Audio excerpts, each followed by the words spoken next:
Hello everyone, how are you doing? This is MD Tech here with another quick tutorial. In today's tutorial, I'm going to show you guys how to resolve if bootrec FixBoot command is not working and it says access is denied when you attempt to run it. So rather than giving a lot of background, let's just go ahead and just jump into fixing it. So just for example here, if I type in bootrec followed by a space /fixboot and I hit enter, it says access is denied.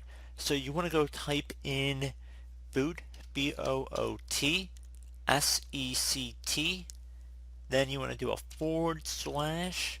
/NT60, just the number 60, and now you want to do a space SYS, exactly as it appears on my screen. If you don't type it in exactly as it appears, it will not work for you.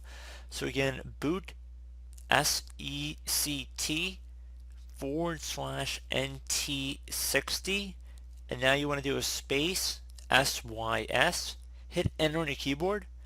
Once you've done that, now let's go ahead and try and type in that command again. So bootrec space /fixboot, hit enter on your keyboard. Now it says the operation completed successfully. So pretty straightforward tutorial, guys. I hope I was able to help you out, and I do look forward to catching you all in the next tutorial.